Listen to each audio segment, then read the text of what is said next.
Halo adik-adik semua, bagaimana kabar kalian hari ini? Kak Tride harap semoga semua dalam keadaan sehat ya dan tetap semangat untuk terus belajar. Kembali lagi bersama Kak Tride di channel pembelajaran Tridewi 08. Di video kali ini kita akan melanjutkan materi berikutnya tentang IPAS atau Ilmu Pengetahuan Alam dan Sosial kelas 4 SD, bab 2 mengenai wujud zat dan perubahannya adik-adik. Nah, di dalam bab 2 ini kita akan membahas topik A, yaitu materi makhluk apa itu. Nah, video ini adalah video lanjutan pembahasan bab 1 yang sudah kita bahas sebelumnya adik-adik. Jika adik-adik belum menyimak pembahasannya, kalian bisa klik link yang ada di sini ya. Nah, sebelum lanjut ke pembahasan materinya, pastikan kalian sudah klik tombol subscribe dan juga nyalakan lonceng notifikasinya ya, agar kalian selalu mendapatkan informasi video terbaru dari channel pembelajaran ini. Baiklah adik-adik, kita langsung saja ke pembahasan materinya. Baiklah adik-adik, ini adalah materi bab 2 tentang wujud zat dan perubahannya. Nah, sebelumnya kita baca dulu percakapan yang ada pada buku ini. Nah, di sini ada Aga, kemudian ada Banu, ada Ian, dan juga ada Mia. Banu berkata, "Ya, es krimku sudah mencair, rasanya jadi kurang enak." Kemudian dijawab oleh Ian, "Hahaha, kamu sih, es krimnya nggak dimakan-makan dari tadi, jadi cair deh." Nah, jadi berikut ini akan kita bahas mengapa benda tersebut dapat berubah bentuk. Oke, kita perhatikan di sini adik-adik. Pernahkah es yang kalian makan mencair seperti yang dialami Banu? Jika kalian perhatikan, semua benda yang ada di sekeliling kalian mengalami perubahan. Es krim yang semula padat kemudian menjadi cair. Coklat yang semula padat setelah kalian masukkan ke mulut itu akan meleleh adik-adik. Apa yang membuat semua itu berubah? Nah, berikut ini akan kita bahas tentang perubahan wujud benda dan juga perubahan wujud zatnya. Nah, namun sebelum ke pembahasan, berikut ini ada tujuan pembelajaran kita kali ini. Yang pertama yaitu mengenali materi dan karakteristiknya. Kemudian yang kedua, mempelajari karakteristik wujud zat dan materi. Dan yang ketiga yaitu mencari tahu bagaimana perubahan wujud zat terjadi. Nah, jadi itu adalah tujuan pembelajaran pada topik ini adik-adik. Oke, kita masuk ke topik A, yaitu tentang materi. Makhluk apa itu? Oke, di sini ada beberapa pertanyaan esensial adik-adik. Pertanyaan esensial itu adalah pertanyaan penting yang wajib kita ketahui dan wajib juga bisa kita jawab. Nah, pertanyaan esensial ini bisa adik-adik jawab ketika telah selesai menyimak penjelasan tentang bab 2 ini adik-adik. Oke, adapun pertanyaan esensial yang pertama yaitu apa itu materi? Kemudian yang kedua, seperti apa saja wujud zat atau materi? Kemudian yang ketiga yaitu bagaimana wujud zat dapat berubah-ubah? Oke, kita perhatikan di sini ada percakapan kembali adik-adik. Ada Aga, ada Mia, ada Banu dan juga Ian. Aga berkata, "Wah, ramai sekali ya." Kemudian dijawab oleh Mia, "Iya, ada banyak orang dan hewan di sini." Kemudian Banu menjawab, "Tidak juga kok. Ini ada banyak yang jualan makanan." Kemudian disambung oleh Ian, "Sayangnya ada banyak sampah juga." Oke adik-adik, alam semesta tempat kita tinggal terdiri atas banyak materi. Nah, apa itu materi? Materi adalah segala sesuatu yang mempunyai massa dan menempati ruang. Nah, secara sederhananya, materi itu adalah suatu benda yang bisa kita lihat, bisa kita rasakan, dan bisa kita raba adik-adik. Nah, materi ada yang berupa makhluk hidup seperti kita manusia, kemudian hewan, tumbuhan, jamur, dan juga bakteri. Namun, ada juga materi yang berupa makhluk tidak hidup atau yang sering kita sebut dengan benda adik-adik, seperti buku, papan tulis, awan, langit, tanah, dan sebagainya. Nah, tadi Kak Tride sudah menjelaskan bahwa materi itu adalah segala sesuatu yang mempunyai massa dan menempati ruang. Nah, mempunyai massa. Kira-kira massa itu apa ya? Oke, mari kita cari tahu bersama-sama. Untuk mengetahui apa itu massa, bisa dilakukan dengan percobaan pada timbangan adik-adik. Pelajari cara berikut dan cobalah sendiri untuk membuktikannya. Oke, di sini ada gambar timbangan adik-adik. Ketika di atas timbangan itu tidak diletakkan benda apapun, maka kedua timbangan ini akan seimbang adik-adik. Nah, ini merupakan timbangan yang dalam keadaan seimbang. Namun, ketika salah satu timbangan itu kita letakkan benda seperti kerikil, maka timbangan ini akan miring ke salah satu timbangan yang ada isinya adik-adik. Nah, hal ini menunjukkan bahwa kerikil atau benda yang diletakkan di atas timbangan itu memiliki massa, seperti yang ada pada gambar ini adik-adik. Nah, timbangan akan miring ke arah benda yang lebih berat. Itu artinya benda yang ada di kanan timbangan ini memiliki massa adik-adik. Nah, benda yang ada di kanan itu lebih berat dibandingkan benda yang ada di kiri, seperti itu. Nah, kita bisa perhatikan timbangan ini adik-adik. Pada timbangan ini ada dua buah benda atau materi yang berbeda. Di sini ada batu kerikil, sedangkan di sini ada batu yang lebih besar. Nah, pada gambar menunjukkan bahwa massa batu yang lebih besar itu memiliki massa yang lebih besar dibandingkan dengan kerikil. Dibuktikan dari miringnya itu ke timbangan yang ada di kiri, adik-adik. Seperti itu.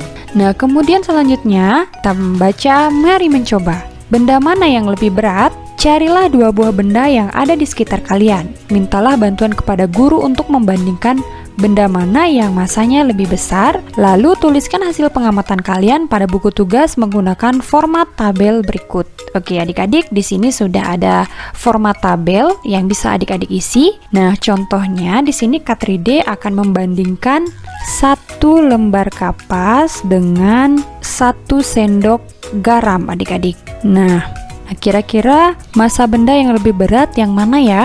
Ya, jadi massa benda yang lebih berat itu adalah 1 sendok garam. Kemudian benda yang lebih ringan itu adalah 1 lembar kapas, adik-adik. Oke, jadi contoh benda lainnya bisa adik-adik kerjakan bersama guru kalian masing-masing ya. Oke, kemudian kita baca yang selanjutnya ada lakukan bersama. Nah, di sini ada suatu pengamatan adik-adik, yaitu seberapa berat makanan ini. Nah, carilah kemasan makanan yang ada di lingkungan sekolah. Kemudian amati pada kemasan tersebut angka yang diberi akhiran G, seperti pada contoh gambar-gambar berikut.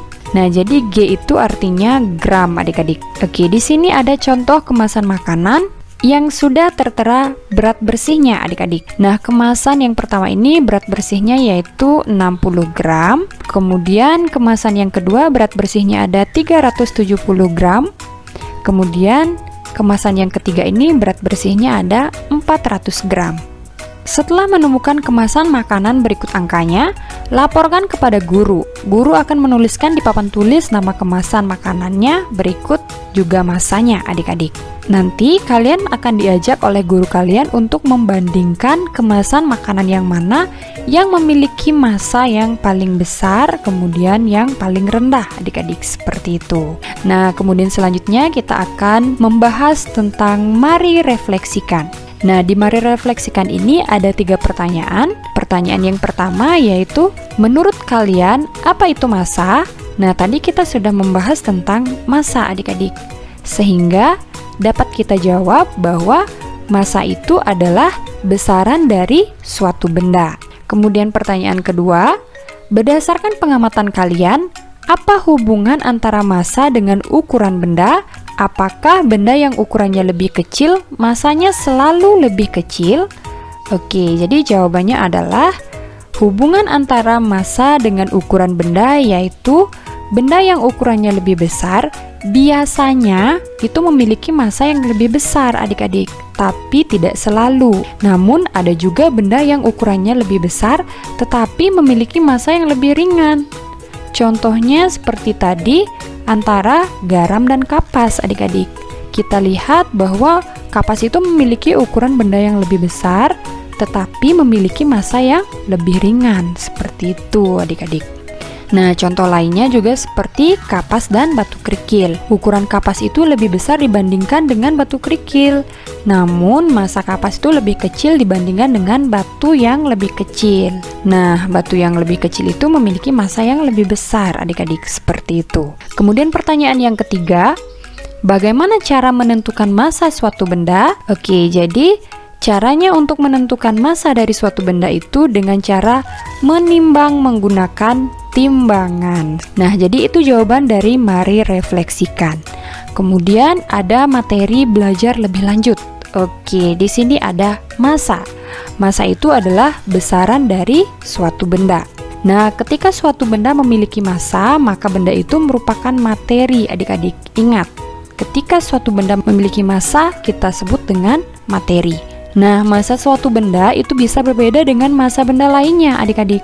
Misalnya, massa satu butir telur itu tentu berbeda dengan massa satu potong keju. Nah, perbedaan massa yang berbeda pada suatu benda dengan benda yang lainnya itu disebabkan oleh banyaknya jumlah zat pada benda tersebut. Nah, misalnya jika kalian memiliki sebuah botol plastik dan sebuah botol kaca, atau gelas plastik dan gelas kaca, meskipun sama-sama botol atau gelas, tetapi keduanya memiliki massa yang berbeda, adik-adik. Botol kaca atau gelas kaca memiliki jumlah zat yang lebih banyak dibandingkan dengan botol gelas atau botol plastik, adik-adik. Nah, akibatnya botol atau gelas kaca massanya lebih besar dibandingkan dengan botol atau gelas plastik, seperti itu.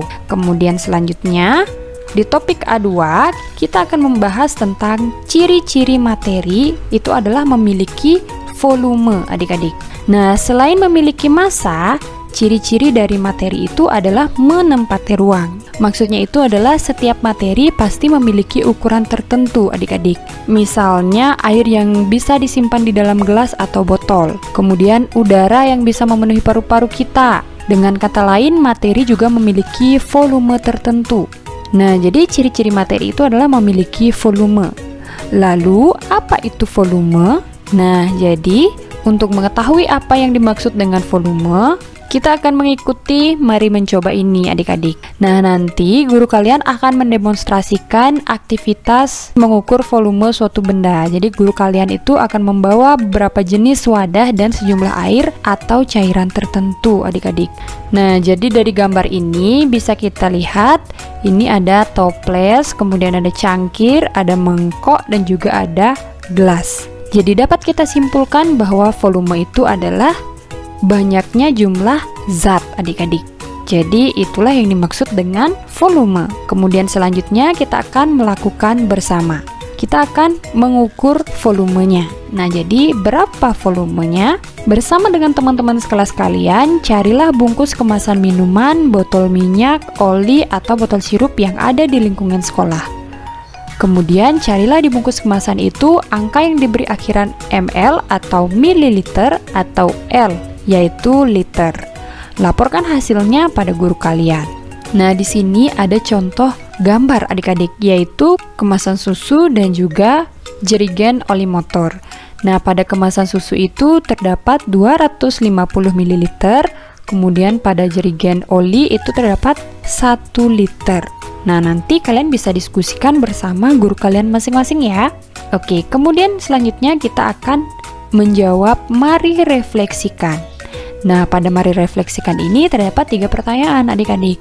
Pertanyaan yang pertama, dari kegiatan yang kalian lakukan itu, kalian bisa menjawab mari refleksikan ini. Pertanyaan yang pertama, menurut kalian apa itu volume? Jadi, volume itu adalah ukuran suatu benda yang berwujud cairan atau gas, adik-adik. Kemudian pertanyaan yang kedua, berdasarkan yang sudah kalian pelajari di aktivitas sebelumnya, menurut kalian apa perbedaan antara volume dan juga massa? Oke, jadi jawabannya adalah jika volume adalah ukuran suatu benda yang berwujud cairan atau gas, sedangkan massa adalah ukuran suatu benda yang berwujud padat. Oke, di sini sudah kita dapatkan perbedaannya. Kemudian pertanyaan yang ketiga, bagaimana cara menentukan volume suatu benda? Nah, tadi jika menentukan massa suatu benda bisa kita timbang menggunakan timbangan, adik-adik. Tapi jika volume suatu benda itu bisa kita ukur dengan menggunakan gelas ukur atau pipet ukur. Nah, jadi itu cara untuk mengukur volume suatu benda. Nah, kemudian di sini ada belajar lebih lanjut. Nanti kalian akan diajak oleh guru kalian masing-masing untuk membahas tentang hubungan massa dan volume. Nah, jadi mirip seperti massa, adik-adik. Volume itu adalah ukuran banyaknya jumlah suatu zat. Bedanya adalah biasanya massa itu digunakan untuk mengukur banyaknya zat padat, sedangkan volume itu biasanya digunakan untuk mengukur zat cair seperti air, minuman, kemudian oli, dan lain sebagainya. Oke, di sini perhatikan ada oli, air, minyak. Jadi volume ini bisa diukur dengan menggunakan gelas ukur atau pipet ukur seperti itu adik-adik. Kemudian selanjutnya, untuk mengukur volume kita bisa menggunakan alat ukur seperti yang Kak Tridi sampaikan tadi, seperti gelas ukur adik-adik. Gelas ukur itu merupakan sebuah gelas yang di dalamnya terdapat ukuran-ukuran tertentu. Jadi di gelas itu ada angka-angkanya adik-adik. Nah, ukuran volume bisa dinyatakan dalam mililiter yang disimbolkan dengan ml seperti ini. Kemudian juga ada liter yang disimbolkan dengan huruf L besar. Selanjutnya, sesuatu disebut materi jika menempati ruangan tertentu atau dalam bahasa lain memiliki volume tertentu. Nah, biasanya semakin besar volume suatu cairan, maka jumlah zatnya itu juga semakin banyak adik-adik. Semakin banyak jumlah zatnya, biasanya massanya menjadi lebih besar. Jadi bisa kita simpulkan bahwa massa dan volume itu saling berkaitan. Nah, perlu juga diingat bahwa setiap materi pasti memiliki massa dan juga volume adik-adik. Jadi harus diingat ya. Nah, jadi itu adalah materi mengenai bab 2 topik A. Nah, lalu berikut ini kita akan menyimpulkan apa yang sudah kita pelajari pada materi ini. Nah, tadi kita sudah belajar tentang materi. Apa itu materi? Materi itu adalah suatu zat yang memiliki massa dan menempati ruang, sehingga bisa diukur massa dan volumenya. Kemudian yang kedua, setiap materi itu memiliki bentuk, wujud, dan juga berat yang berbeda-beda. Yang ketiga, semakin banyak jumlah zat, maka semakin besar berat dan volumenya. Seperti itu adik-adik. Nah, jadi itu adalah kesimpulan pada materi bab 2 ini mengenai wujud zat dan perubahannya. Baiklah adik-adik, demikian penjelasan materi bab 2 wujud zat dan perubahannya yang dapat Kak Tridi jelaskan. Semoga apa yang Kak Tridi jelaskan, apa yang Kak Tridi sampaikan dapat dengan mudah kalian pahami dan juga semoga bermanfaat. Nah, apabila video ini bermanfaat, jangan lupa untuk like, komen, dan juga share video ini sebanyak-banyaknya agar semakin banyak teman-teman kalian di luar sana yang mengetahui pembahasan mengenai wujud zat dan perubahannya. Dan jangan lupa untuk terus dukung channel ini dengan cara klik tombol subscribe dan juga nyalakan lonceng notifikasinya ya adik-adik, agar kalian selalu mendapatkan informasi terbaru mengenai pembelajaran dari channel ini. Baiklah adik-adik, akhir kata Kak Tridi ucapkan terima kasih dan sampai jumpa pada video selanjutnya.